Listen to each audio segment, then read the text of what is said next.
Okay, here we go. All right, we are ready to start. So last week, I I caused a lot of I think I caused a lot of pushback to what we were kind of confusion. So I want to attempt uh, to unconfuse everyone. And so I want to read what the Aruch HaShulchan has to say about the topic from last week, just to remind everybody and perhaps where the confusion came from. We're going to talk about in Sif Aleph. We talked already a little bit one case about where a candle would be placed in the house near the door and how that affects our actions with the door. So we had talked about the case of a candle that was sort of across from the door. As you were entering, if you can imagine, you open the door, the candle is not that far into the house, where realistically a wind could come in and knock the candle out, knock the light out, like right. Actually, we're not talking about the wind from the door, though. Yet we'll talk about that. But right now, it's just the wind coming in from the outside.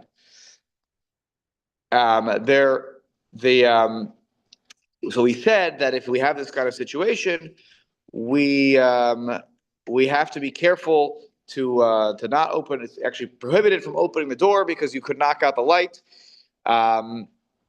But to close the door, we mentioned, let's say the door was already open. You found the door open. The door is open, and the candle is across from it, and so the wind is perhaps blowing, and as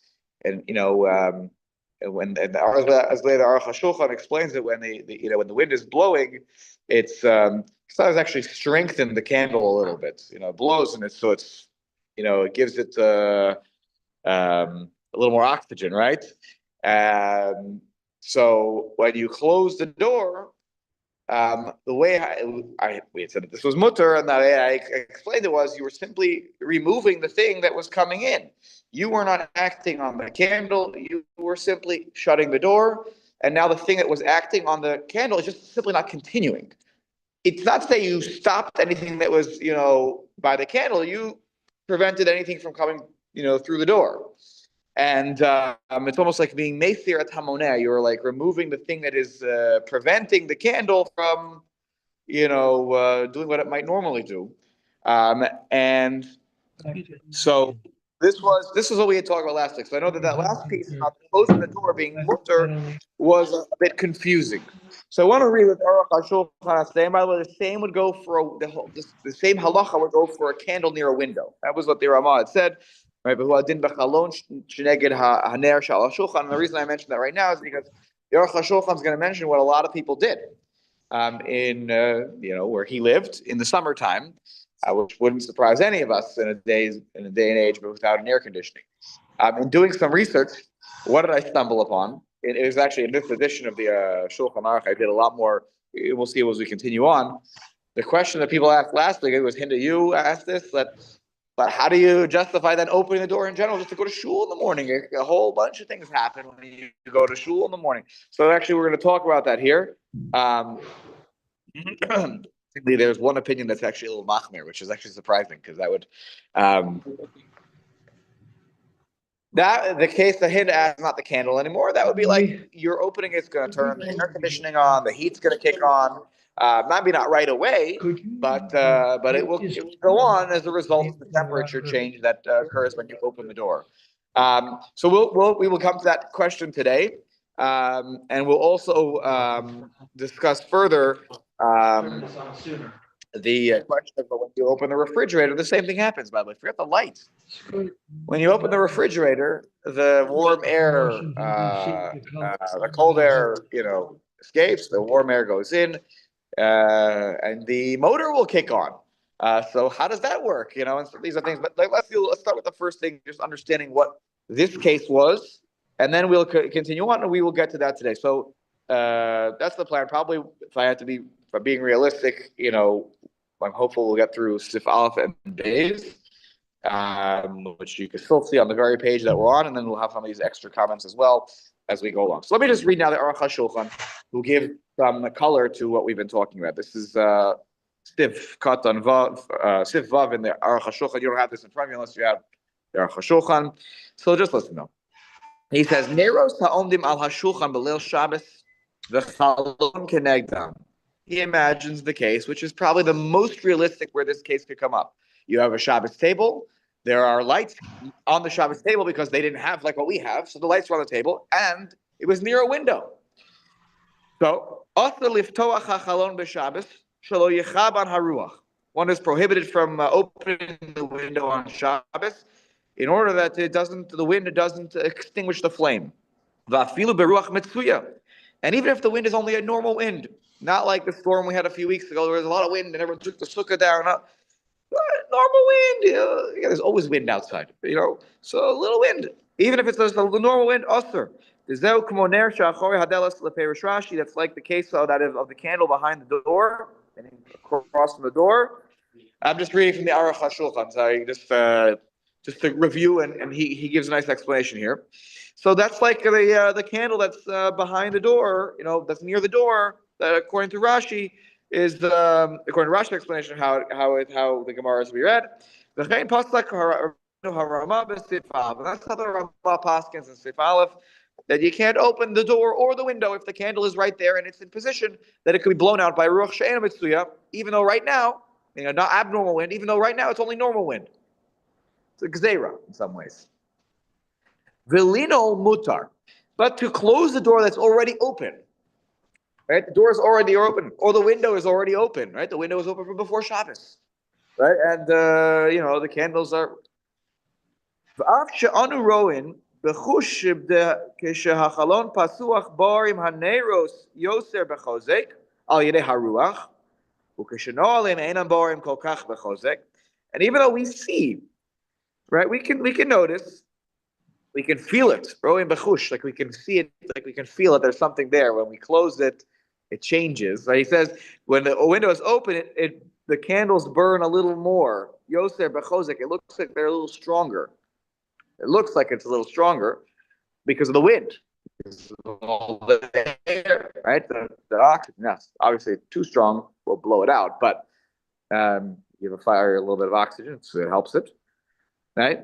And then when we shut the window, it looks like it's not burning as strong. Okay? Mikol makom. Here's how he explains this. That's not called mechaber. So that's not in the category of extinguishing a flame. Even though it looks like you've extinguished it a little bit, because when the wind was blowing, it looked a little bigger than it does right now that we've closed the window. He says that's not the begeder mechaber. And this is the part that I want to, as we go forward in Hilchot Shabbat, I want to think about this line, because when I read this, I said, really? Is this the case? And I'm not, Aruch HaShulchan's a tremendous talcha. I'm not questioning him. But does it line up with all the other halachos that we're going to see when it comes to, particularly to fire and flames on Shabbos? Okay? He says, Ein ze begeder mechaber, de kamos ha'esh. Kamos means the quantity, right? The amount of the fire. The kamos ha'esh echadhu is all one. There's one fire there. And elash al yedei haruach, but only when there's the wind, boer yoser bechozek, it simply burns a little more strong. It's a little bit of a stronger, I guess, flame. Ve'ein ze lo mavir ve'lo mechaber, and that's not what happens when you close the window. Is it's the idea of changing the quantity of how big the flame is. But I think what he's trying to say, though, is that you're not changing anything about what the flame is. Listen carefully to this. What the flame is drawing from. You didn't move the oil left or right? So therefore, the oil is now in a position where it's being more absorbed by the wick or less absorbed by the wick. You're not changing the source of it. Like you're not allowed to take oil out of the lamp, and then remove it. Even though right now, actually, because it may not affect it right this second, but because it will extinguish it faster. We're not affecting the source of the flame. The flame is the flame, and it's up and down a little bit. That's not mechaber. When I affect the source of the fire, I think that's what our Hilchot is saying. That's when it becomes the problem of mechaba. Here, all I'm doing is I'm shutting the window. I am preventing the wind from making the flame burn more brightly, but it's not because of anything that I'm doing to the source of the oil or the wax or this. It is that I think that's our Chashulchan's explanation. Whether we like it or not, I think that's what he's saying, and I hear it in some ways. I had to read it a few times just to wrap my mind around it. I think that's what he's saying, and that's why he says, "Va'isra hapsicha shelo yichabu legamrei mipnei haruach." What's the fear that we don't allow you to open? Well, then you say, "Why opening it? What's the problem? It's just a burning already." He says the whole fear of the opening, the isser of opening, is because it may blow it out altogether. And therefore we're fearful of that, and therefore you can't open it. If you opened it and only blew the flame around a little bit, it wouldn't actually be a problem. But the isser comes from the fear that it will blow the candle out completely, and that is the problem, because that is the flame is being extinguished in its totality. That's one way you can deal with mechabe, a complete extinguishing of the flame. The other way you could deal with mechabe is by removing the source of the flame, thereby reducing the flame in either size or length. But if it's just talking about how brightly something is burning right now, because of that wind, that oxygen that's coming in and it's pulling and making the flame a little bit more, I know I'm going to finish my sentence and I'll call him, then I think that's when it's okay, because that's just kamos ha'esh. I think it's a very fine distinction, but hopefully that is also brings a little more clarity to the way I was explaining it last week. I think that's the Aruch HaShulchan's stop on mechabe, which again, I want to make sure as we go through the dinim of mechabe, we come across in the coming simanim, that it's just consistent. But honestly, this for me was a game changer in explaining mechabe, because I think it was really helpful the way he put it here. Simeon had a question here. So 1 second, Shlomo had a question. Simeon, hold on 1 second. Simeon, sorry, Shlomo. Yeah. Yeah. So you don't open the door because it might go out completely. Closing the window because you want to prevent it. You're closing the window because you don't want I guess maybe there's a fear of that doesn't go out, but also maybe you're closing the window because I don't want the wind anymore. I don't want the air. We're going to see. Actually, I'm going to continue this paragraph in a moment. And then Aruch HaShulchan talks about what people did in his town, and he actually was like, I'm a little uncomfortable with it. But then Kedarko, in his holy way, he actually tries to justify how halachically we can get away with how he didn't do it himself, but how we can explain how all these other Jews who are doing it aren't violating Shabbos. We're going to see in a moment. 1 second, Richard. Simeon had his hand up. Go ahead, Simeon. Thank you, Rav. Good morning. And last week's shir, Good morning. We learned that the criteria, according to the Shulchan Aruch, is Pesik ratio. So okay. Now Rav Epstein is coming along, and he's offering a different opinion. If there's no Pesik ratio, what are you going nuts about? We have a little wind in the house. All of a sudden comes along a bigger blast. Did I do something wrong? Yeah, and I think that was why we had this. We saw the Be'er Halacha at the end of last week, and he said, I don't love the Pesik ratio explanation fully, because he says it's not really a Pesik ratio. That's why he says, the Marsha says it's not a Pesik ratio mamish, it's Karav l'Pesik ratio. And it's a little bit of a rabbinic gezerah here that the rabbis were like, it happens more often than not when you open the door and the fire is right there on the other side of the door, that we don't like it, so we're going to make a gezerah. So the way the Maharsha says it is, it's Karav l'Pesik ratio, but that's by opening the door. The Aruch HaShulchan's key explanation here is that for me, at least, and hopefully this helps everybody here around the table watching around the world on Zoom or YouTube later, is that when you close it, that has nothing to do with Pesik ratio. When you close it, what's the potential fear we talk about is mechaber mavir, and he's saying it's neither. It's neither one of them, and therefore it's mutter 100% fine to close the door. Now, this is actually what happened historically speaking. But Richie, you wanted to say something first. Go ahead before I continue. Basically, thinking that's my question. Yeah. I think this is dealing with Yeah. inadvertent hadlaka or kipui. Right. It's gram kipui. Right. Yeah.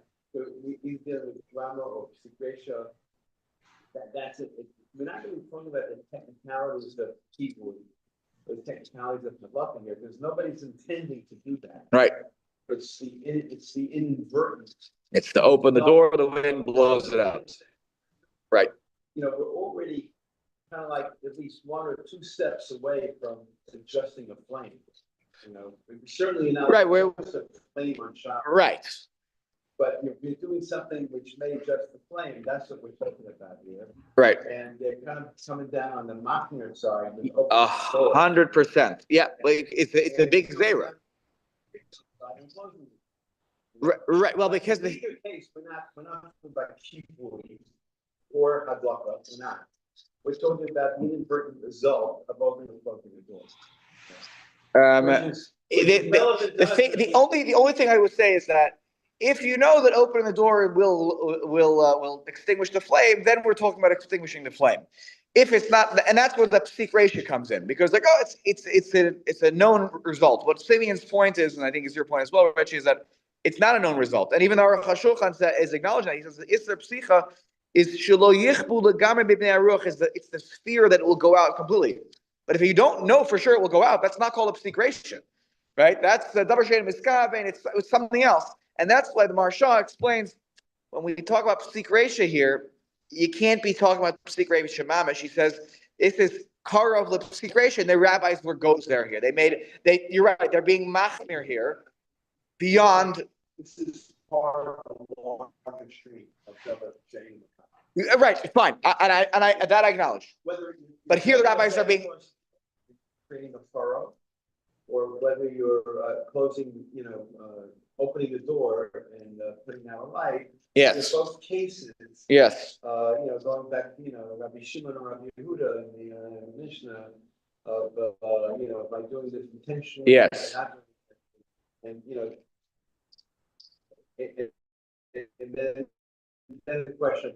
Psik ratio comes in. What's the psik ratio, just to review again, psik ratio is if I do action A, which is mutter, opening the door is a mutter action. You're allowed to open doors on Shabbos, not a problem. And I do A, and I want I want A. I want to be able to open the door so I can get in the house. As a result of doing A, B automatically happens. B is usher. B in this case would be the light, the flame will go out. Then the halacha is that I can't do A because B is for sure going to happen. Now, some people say a psik ratio. We're going to talk about this maybe today, next week. Psik ratio lo nichale. The Tosfos talks about this, and it quotes the Aruch. If there's a psik ratio where B happens, and I couldn't care less if B happened or didn't happen. It doesn't affect my life. Right? The light went out. The light didn't go out. I have 53 other candles that are on. I couldn't care less. Right? So, the psik ratio lo nichale. It's what the machlokas is. It mutter? Is it usher? If I don't care about B, does it? Can I benefit? Can I actually do A?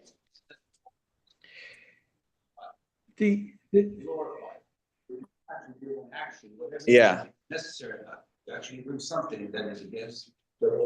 Right. That's why. So that's because of this. Comes back to this. There's a principle called Maleches Machasheves. Right. There's a principle that in order to violate the laws of Shabbos, you have to intend in some ways to do it. So usually, if there's no intent, like I said, let's say I do an action which doesn't for sure lead to B happening. B happens sometimes means it's something that I don't have kavanah for. I don't have intention for. I do A, and B sometimes happens. Right? Sometimes the motor kicks on. I'm giving a preview. Right? Sometimes the motor will kick on when I open the refrigerator. Always. It takes a long time for that temperature to get to a certain point where it has to kick back on and goes up. I don't intend for that to happen. So, and it happens sometimes. Okay, it's mutter. Rabbi Shimon, we pass like Rabbi Shimon that's mutter. I could do A. It's not a problem because my machshava matters. That's why this idea of shinoi. Where does shakam? I do it to the shinoi. I do it kila achar yad. I do it with the back of my hand. I do something. suddenly it drops down to only a derabanan from a d'oraisa. How can you say such a thing? I did something wrong. Because if I don't do it the normal way, that's not considered a meleches machshavas. So like because a malacha has to be violated the way it normally is violated, right? Sorry, the way a malacha is normally done, right? So, and we'll cover that topic much more at length as we go through Hilchot Shabbat. But that's where a psik ratio sort of comes in, because even though it's not your intention, because you know it's going to happen, it's like it's your intention, and that's why the rabbis are a little more strict about that. Okay, now let me just finish this Aruch HaShulchan, because he speaks a little about the minhag here that was existed where he lived. He says, "Upashtu Zeu ke'ashulchan lo rachok ben achalon." When are we machmir? Right, Richie, here using your word machmir. When are we machmir about this halacha about the door, about the window? It doesn't give you a measurement of how many meters. Machmir means strict, right? It's when it's not too far away from the window. How much is not too far away? You'll figure it out. That's today we live in a time when you have to get every measurement. You figure it out. That's too far. If it's too far, exactly, you can figure out how far can the wind really make an effect. If the wind can never affect it, no matter what the strength of the wind, then you're in good territory. If it's far away enough, you don't have to worry about it. You can open the window, no question. He says many people. He says the Hamon. He's a community rabbi. He goes, I notice most people are not so careful about this halacha, but you're not allowed to open the door or the window right near a flame. Ubakayif, and he says in particular, when is this a problem? I notice. He says in the summertime, b'shas hachamimus, when it's very hot. Poschan hachalonos balayla. They open the windows at night. B'shas hasuda, when they're all sitting around the table near the window. There's candles on the table. Remember, it's not the day and age of like what we have with the lights. Kedei lishof ruach tzach. I had to look over this term. Do you know what it means? Ruach tzach. Fresh air. People want fresh air. It's summer. It's humid. It's muggy. You want at least an evening breeze to come through. So you open the window for the ruach tzach, for the fresh air. The angel has the Where are you reading now, please? I'm just finishing Aruch HaShulchan. So exactly. So you don't have it in front of you. So just okay. No. Okay. So he says the fresh air, the fresh air will come in. He says that the Yeshla has here you should really warn them that they're really not supposed to do this, because it's right near the candles are right near the window, and the air is coming. They actually want the windy night, So the wind is coming in, and it's not as they're blowing the candle out, but the gzeira is that you're not allowed to open the window near the candles when they're burning. So he says, but he criticizes, but then he does what the Aruch HaShulchan does. And he says, let's judge them favorably. Maybe they have something in mind, which they don't. Okay, but that's a good rabbi. A good rabbi is like, I'll tell you why it's okay. What's the core of this whole isser is the fear of an abnormal wind. You get a really strong wind that will really blow the candle out. That's the whole fear. It's where it all comes from. Uvakayit, this is where we live in the summer. I don't know if it's true. We lived in what's today in Belarus, right? Uvakayit lo shchite ruchos she'enan mitzuyos. We don't have winds like that in the summer. The winter and the rainy season, for sure. But in the summertime, we don't have ruach she'eno mitzuyos. We don't have abnormal wind like that. It's low, or at least it's low shchiche. It's not common. Masha'en came in Medura. The halacha in Sif Beis is that what if you have a fireplace, big fire going, and you open the window right near the big fire. He says there we're more machmir she'izbarshu bechoref lischamim negda the azmatzuyos ruchos, because when is it normal to have a big fire? In the winter, you're not going to light the fireplace in the summer, and the halacha by the fireplace is more machmir. We'll see. The azmatzuyos ruchos, and that's when winds are more common in the winter season. Usaros, and you get the big windstorms. Kayadua, that's when it's known, and therefore it's the summertime. So therefore, he tries to justify what his kehila is doing. That many people in his kehila, he doesn't like it. By the way, he says I don't like it. But he says maybe they were thinking that in the summer it's not common to have such winds. So therefore, the whole gzeira in the first place was only for ruach she'ena mitzliya. So really, they're following halacha. but don't do it. Right? That's like his. That's like really. That's the Aruch HaShulchan. That's how he ends this this little discussion. Hopefully, this is more clear now than it was last week when I presented the halacha, and we understand, a little bit about what the minhag was, about a lot of people were doing, and how to perhaps justify it.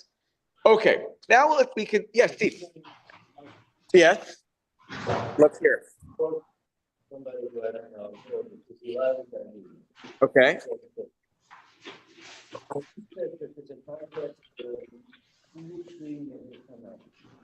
Okay. So you have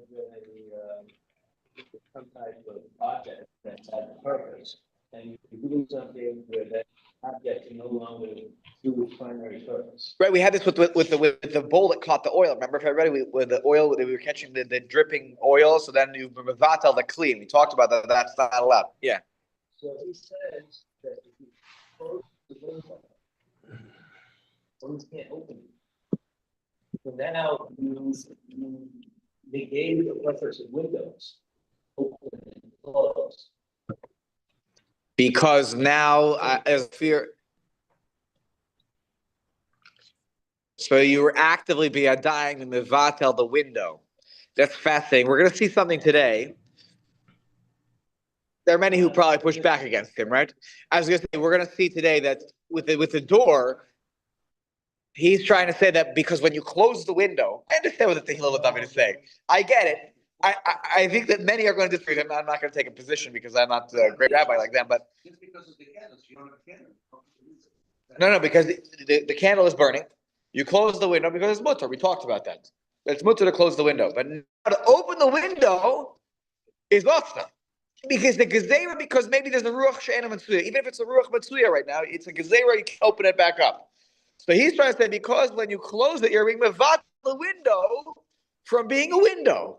So There's an issue on being Kli, mevatel kli. But here's the problem. Number one, I would say, and I'm no rabbi, but we're going to see other reasons too. But number one, to call the window a kli it's actually mechubar lakarka. You might actually say a kli is like a vessel, like a dish, something like that. So because it's mechubar lakarka, the whole house is mechubar lakarka. To say it's a kli that's on its own. Really, it's part of the house. We're going to see that this comes up by the door. Some people are going to claim that the door. They're going to say, "Oh, maybe the door should be a bust of the davar house, or if the candle is actually on the back of the door." Right? Maybe therefore you can't even move the door because the door is holding the candle. And everyone goes, "That's ridiculous," because you can't say that the door is not mevatel to the candle. The door is mevatel to the rest of the house. The door is functional to the rest of the house. It's mevatel to the bias, not to the nair, and therefore we can't apply the rule of basis. But yeah, so I think the same thing is going to apply here with that. Yeah.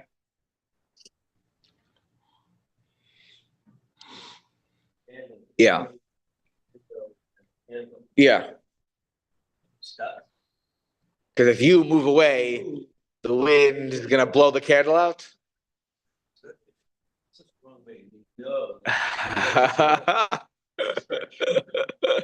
Boy, could you imagine such a halacha? You have to stand still the whole Shabbos? Yeah. That's what we're doing. What about if you have a sterno cooking a meal and you open the door, then you're changing cooking, right? The flame goes up in the sterno can. Yeah. And you're changing, it's like adjusting the thing, for your thing on the flat. You want to look at ridiculous. Right. I mean, the same halacha would apply here. Probably if a flame is near a window, the same halacha should apply. It'd be the same halacha. Simi, go ahead and your hand. Yes, Rav, I don't understand any isur whatsoever relevant to the door. The door functions closed. It is opened occasionally. If you're sitting at the Shabbos table and there's a knock on your door, you don't know it's blowing or not blowing. You're clearly eno miskavein to bring in fresh air. You want to do only one thing, and that is to let your next door neighbor, Rabbi Klinger, come in, that he knocked on the door. Clearly, no miskavein to do anything with the wind or the candle. Yeah. So aren't you off the hook? The answer is if you have a candle prepared there from before Shabbos by the door, the only kula I have for you so far is that the Mishnah Berurah had mentioned last week, because many felt that this is only a problem when you open the door normally, because maybe it's not just about the wind from the outside, maybe it's about the wind that the door also produces when you swing it open. And so he said, you could be mekil, v'yesh mekilim. So when he saw at the end of Sif Katan Gimel in the Mishnah Berurah, that a b'makom hadchak, right? Rabbi Klinger wants to get in because he wants to come for the Einig Shabbos at your house. Then benachas la'at you can open the door, because at least according to summary that would be okay. And you have to also just make sure that the wind is truly not blowing at that time. We already had mentioned that kula, but but if you're not using that kula, then you have to be careful when you prepare the candles around the house for Shabbos, not to put one by the door. That's really the lesson learned here, from this simon is, don't trap yourself in the house by putting candles all around the doors. That's really Yes, but you the way see, it goes. Rob, Yeah. I don't want to open the door, so I open the window for you to climb That's in. right, Now crawl I'm through in the window. real trouble. That's right. The derech hachalon. That's right. Okay, good. So let's keep going now in the. That's right. Correct. Yeah, that's right. Let's go here to back to the Shulchan Aruch. It's the third line of mine, right after the after the Ramah's comments of the Chalon as well. V'adenu v'chalon sheneged haner shal Shulchan. So here the Shulchan Aruch says v'imu kavua bakosel she'achor hadeles. Different iteration, because many Rishon read the Gemara differently. Not that the halacha is different, but they just understood the case differently. Let's say I imagine this as I open the door inwards. Imagine my door from the outside. If I'm standing on the outside and I open the door, it opens to the inside. As many doors, by the way, do. I was paying attention to this more over the last week. In my own house, how does our door open? When you open the door, our door opens to the inside. I assume most doors like this. Right? Most. Not in Florida. The screen door goes this way, but the door to the house goes this way. In Florida, it opens out. It opens. Interesting. No. Why? That's the construction regulation. All the doors here open out. Interesting. So let's imagine a case that we're not in Florida. So Sim, you have to imagine. You have to actually try to remember a time when you lived in New York. Okay, so you open the door to the inside. The door swings open on its hinges. That wall over here, where the door is moving towards, there's a candle there. Let's say there's a candle that's in the wall there. Maybe it's on a spot. It's not like there's a little cutout in the wall, and there's a candle right there in the wall.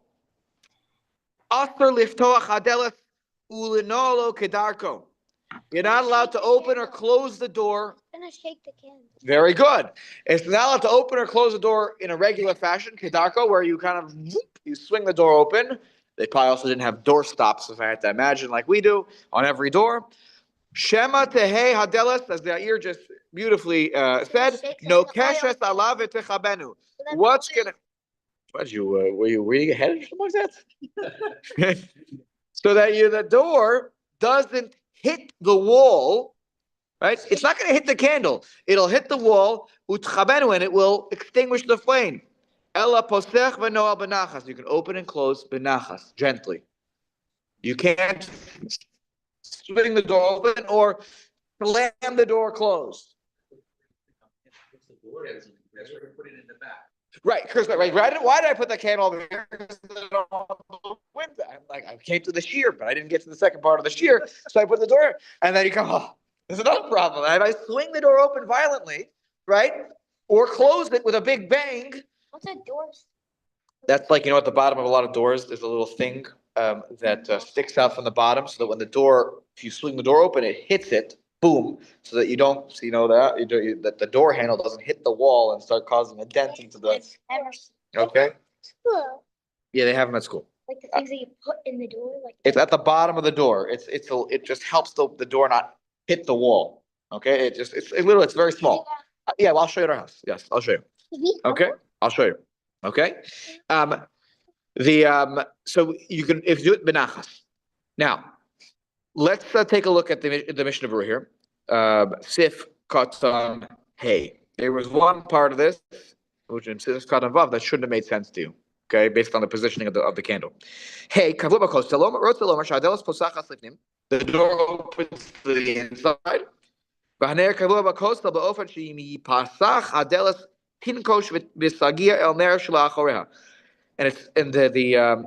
candle is in a position on the wall in a way where when you open the door, it would hit the spot on the wall where the candle is, right near that candle. Obviously, if it hits the candle itself, forget it for sure. It's hitting the wall right where the candle is, and therefore, v'tagia el ner shalach, and it's getting, and when you open, it's right there. It's like arriving. It's coming right to the candle. It's on the back side of the door when you now swung it fully open. Vav ulina alo v'achronim kostu v'bazed linol sharing. They say, we don't agree with the Shulchan Aruch here on this one. Shulchan Aruch thinks that if you close the door with a big, strong bang, that's not okay. The Achronim say, we don't agree. It should be okay to slam the door shut in this case. What extinguishing is going to happen from the slamming of the door that is not right at the spot where the candle is? The Prima Gadim tries to explain a little bit what the Shulchan Aruch may have meant. Not that I close the door regularly, but I slam the door shut, and therefore the wall is shaking as a result. Vibrates. Completely. The wall is totally shaking. We slam a door today in our houses the way they're built. I don't find, at least in the houses that I've lived in, I don't find that the walls shake with any violence as a result of the door slamming. Makes a loud noise, but you don't get a big shake of the wall. So here, maybe these are houses of before our modern age. Right, but it would. Not in Hakosa Kulo, the whole wall is shaking. And so much so that it would come to extinguish the flame, right? That it would shake so much that the candle would go out. You have to imagine the power of such a thing would be, again, our walls don't really shake as a result of doors closing. The hainu what does it mean to kibul here? That it will go out, not completely, but she yisrachek, as you said, Yair, actually very nicely a moment ago. She yisrachek ksas hashemen shebaner. It causes a shaking that the oil in the lamp starts, swishing this way and that way. So the oil goes away from the wick for a moment. So the oil comes closer to the wick for a moment. And then you're violating kindling a flame. Again, that means that the wall is truly shaking as a result. I don't know if those of you who have felt, I'm actually quite upset. Over the last couple of years, we've had a few earthquakes here. I don't know if any of you felt them in your houses when it happened. So I didn't feel it. I think there were 3 times that it happened. One actually over this past year. Then there was one that happened 2 years ago where there was one and there was an aftershock. Yeah, it was a couple months ago there was one. And I didn't feel it. And every time, and I really wanted to feel it. I wanted to feel what an earthquake feels like. It wasn't a 7 point, something on the Richter scale. I wanted to feel a little shaking. What does it feel like? First of all, you can say a bracha when you feel it. It's a bracha. It's a massive ratio when you feel an earthquake. But I didn't feel it, so I couldn't say the bracha. But what happened? My wife, Elisa, feels the shake. And Yair, the first time it happened was home. It was a Friday night. Remember, it was a Friday night the first time it happened. And I had gone to shul. And it happened while I was here in shul on a Friday night. I didn't feel a thing. I come home, and everybody's talking about, did you feel the earthquake? What are you talking about? Right? Or was it a Friday night or something like that? You were going, because you said you were climbing on my bed. You were climbing, he was climbing on the bunk bed, on the ladder, and suddenly the whole house was shaking, including the bunk bed was going like this, apparently. I fell. And so he jumped down. So, and I got this, everyone was fine. Of course, that's not a big earthquake. Yeah. But you have to imagine, that's when the walls of the house are shaking, right? You have to get that kind of a power to get the walls to shake in our situation. Anyways, so that's the discussion here.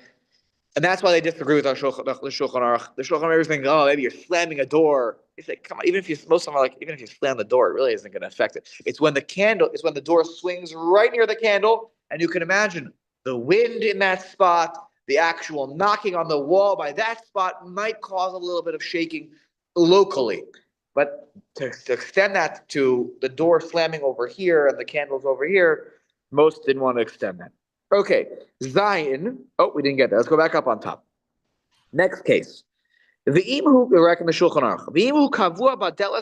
What if the candle is fixed into the door? The door swings open, and on the back side of the door, there's a little cutout, and there's a candle there, right? The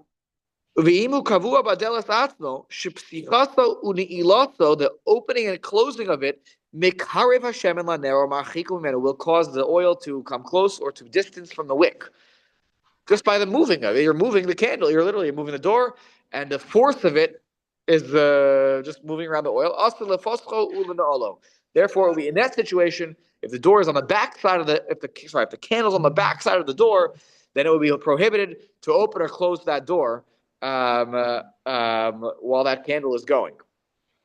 Simeon, yes. Yes, Rav, didn't you in a previous year, and I may be incorrect, but didn't we talk about Rav Moshe's prohibition about extending the time of the Shabbos clock? Right. He didn't like it. Rav Shlomo Zalman Auerbach was the one who said you could do that. You could pull the pin if it's already on, let's say, or you're gonna cause the light to go off later, right? Yes. Continue. Go ahead, Simeon. So if he's opening and closing the door, even with his intentions of increasing, let's say, the value of the light coming from the candle, wouldn't he be okay according to Rav Moshe? According to Rav Shlomo? Rav Shlomo Zalman Auerbach, in this situation, the last one we just read about the candles on the back of the door. Well, I'm not sure. I grew up with the notion that the candle itself is muktzah. The Shabbos clock itself is muktzah.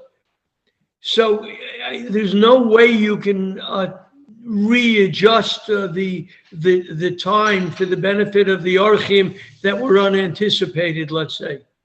Yeah, look here, but the last case that we just read, I don't think Rosh Shlomo was Zalman would have anything to say, because at the end of the day, it's the candle is being directly affected by the door or being opened or closed, right? It's on the back of the door. So I'm moving the candle. It's not about the movement of the candle, it's the oil that's getting shifted all around. So it's a problem. It just there's no way around. There's no kula here that one could envision. It's on the back of the door. I can't help that. It's a problem. Well, I accept that, but at the beginning of this morning's shir, you talked about the notion of Eino Miskavein. Yeah.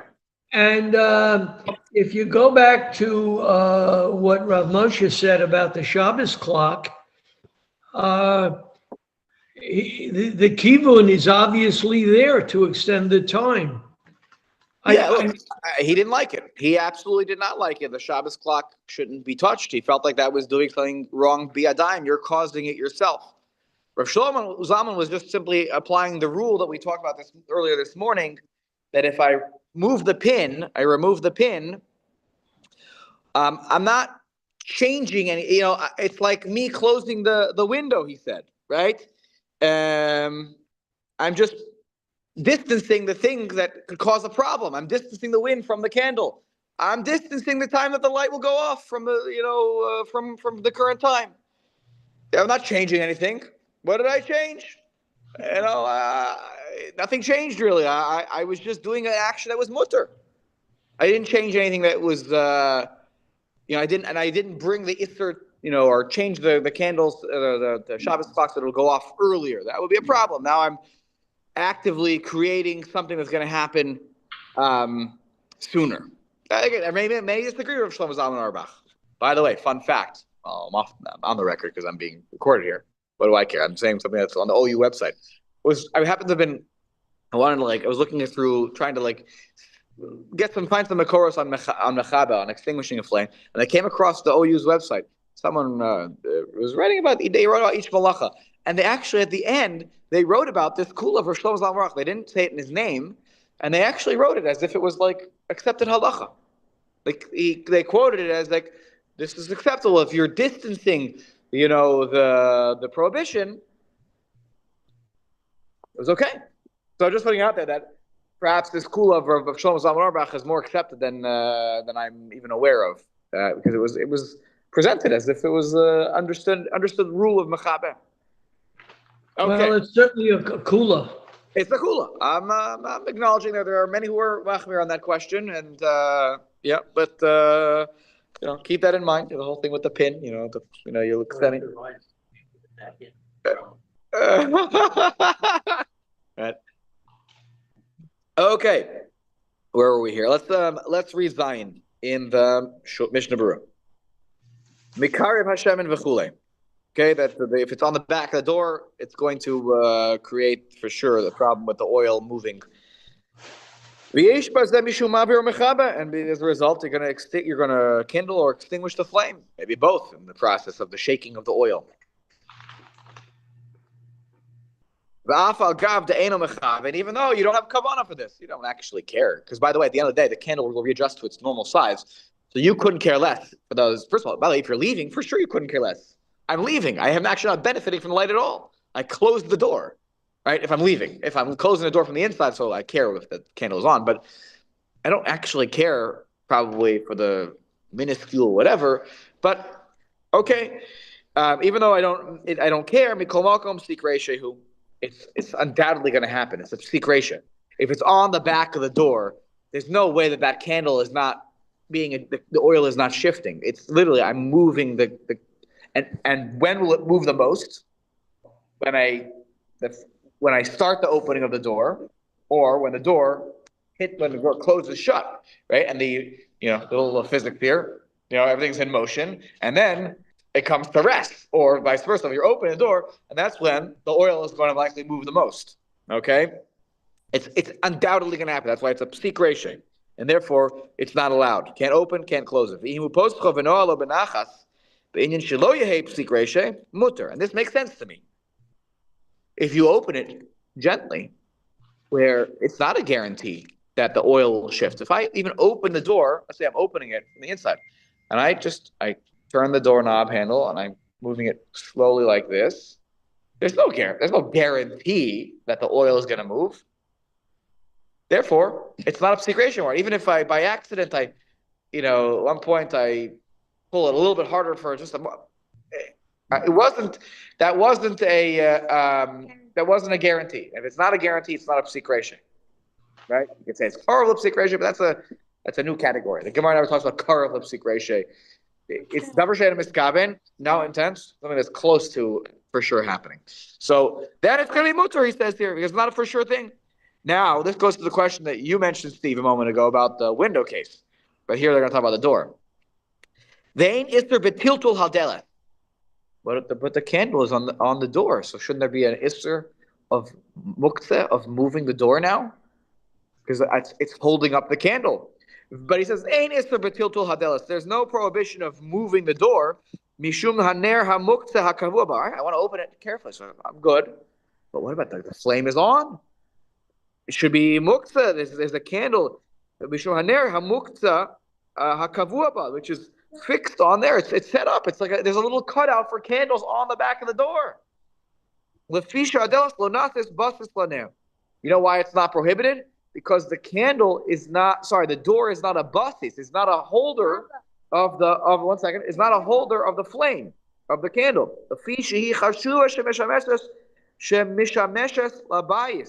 Because that door doesn't, serves the house. It's a part. It's there to be a door for the house. And you can never take it away from its purpose. That is the job of a door. Right? Ubetela et flow. It's batel to the house. v'lo haner. The door is not batel to the ner. The door doesn't serve the candle. The door serves the house. A bus is sure easy. Ready? The candlesticks. Your candlesticks. That those beautiful silver candlesticks. Then you have a little glass, right? That's you put you put the candle in there. Right? The candlesticks in which you put the candle. The candlesticks are a busses the davar hasa. They're holding up something that is prohibited, and that busses becomes author as mitam mukta for the entirety of Shabbos, even if after the candles go out, because they serve the candles. They serve something that is author. It's a busses. That's what literally the words basis ledavar for something that is author. The candle, the flame is author. Can't adjust it. Can't extinguish it. And the thing that holds it. That serves it are the candlesticks. That's literally candlesticks are there to hold it up. And therefore, the candlesticks, I'm not allowed to, even after the candles go out on Shabbos, I cannot move the candlesticks. So people light their candles on the Shabbos table. You light your candles on like we have it on a little stand that's its own thing. But if people put their Shabbos candles on the Shabbos table, you cannot remove the candlesticks the entirety of Shabbos. You got to work around them, right? So just something to keep in mind. If you're a family that likes it on the table, by the way, it's a beautiful idea. By the way, in some ways that's the ikar is to have it right by the food. But just know that you can't move them. You got to work around. A lot of times people will have decorations in the middle of the table, and then once the food comes out, there's too much food because we always overcook, right? So we have to take the decoration in the middle of the table and move it away. You can't move the candles away. Even after the candles have gone out. Baba, the sticks, the candlesticks, they hold up good.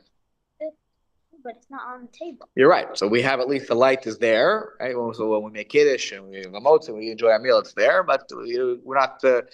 But I'll tell you the reason why we do that. You know why we do that? Because of you guys. We don't want a fire. I didn't say you do it on purpose. I wouldn't do But it. kids, I understand that when you have little kids, remember when you were little, how your little siblings, they run around the house like whatever. You guys throw a ball here, you throw a ball there. I can't take risks. Okay. But now you're more accurate when you throw. Okay. Okay. Reason Yeah, for that. go ahead. No, I'm saying we have a reason for that. I believe we could tell this to your son.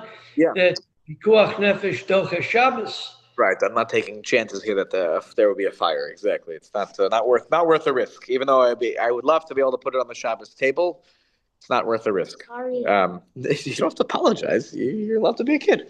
Okay, don't worry. Okay, all right.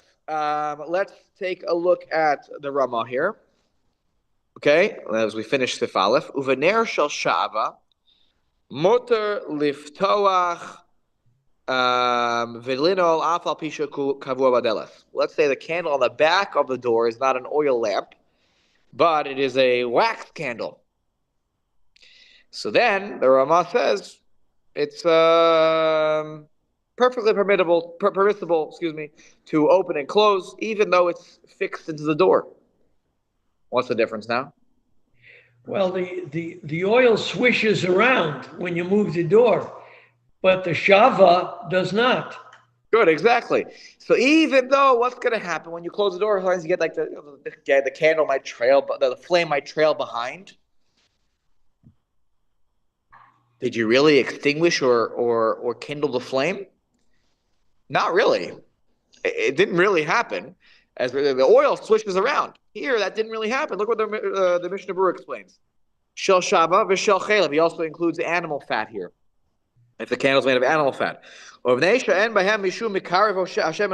you don't have the swishing of the oil coming close, going far from the wick. But what's the thing you have to worry about though? If it will go out altogether, because remember, it's like what the Aruch HaShulchan said. The kamos ha'esh doesn't matter. It's the size doesn't matter because it's all drawing from the same source at that moment. But if I can extinguish it completely, if we're worried that the opening and closing of the wax door with the wax candle on the back might put it out altogether, that's a different story. Then, even if it's just wax, it will be a problem. Now, it's interesting here. There was a bit of a chumrah, so if you want to leave, now's a good time to leave. The my extra comments. They say, what about our candles today? The wax candles that are kind of thick. They're not like like almost like the Hanukkah candles are very small. Shabbos those white candles. Shadinam Kanero Shel Shem. He says that their halacha is like they're like oil candles. Exactly what he says, because there's a buildup of the liquid there at the top. And therefore, he says it's like an oil candle, our wax candles today. And therefore, he would be machmir on this situation with our wax candles, because there is a pooling of the liquefied wax there. The moving of the wax of the candle does affect it. But if you think of the Hanukkah candles, which are much more thin, even those, by the way, sometimes if you notice at the beginning, we call it in our family we call it miracles. Okay, do you know what I'm talking about? Oh yeah. When you light the Hanukkah candle at the beginning and the wax candle, it's like a tiny little thing, and then suddenly, what happened? Ah. Right, that little liquid at the top, like it dissipated very quickly, and then you get a big, the wick becomes very exposed, and you get a big whatever. There is a little bit of liquid that builds up there at the top, so you have to even be careful with perhaps with those. If you see liquid there, but if you ever imagine a very thin wax candle, then you're good to go. You have the halacha here. But if you have any pooling of the liquid, then we treat this like an oil lamp, because then the movement does affect how much the wick is drawing from its source. But the same thing as the oil. Okay, we will stop here. I didn't get to the part that I wanted to in the extra comments, which we're going to get to next week in Sif Beis, which talks about the opening of the door of your house, and what about the motor in the refrigerator. So we're going to talk about all those, Be'ezrat Hashem, next week. Pause. Actually, not next week. I apologize. I have a conference that I will be attending next Sunday and Monday. Will you read my calendar? How does he know that? I don't even talk about that. Mommy knows that. I don't understand. Yeah. So next Sunday and Monday, I'm at a conference which is in Newark, in a hotel in Newark, and it starts in the morning. So I won't be there. I won't be here next Sunday morning. I'll be there. Oh, it's in Newark, New Jersey. And I will next 2 Sundays from now we'll continue. I apologize. Next Sunday I'm at an educational conference. We'll thank you for translating. And I hope everyone has a wonderful week. And so 2 weeks we'll continue right from where we left off. Again, a lot of practical topics coming down the way. Have a great day, everybody. Take care. Rob, thank you very much.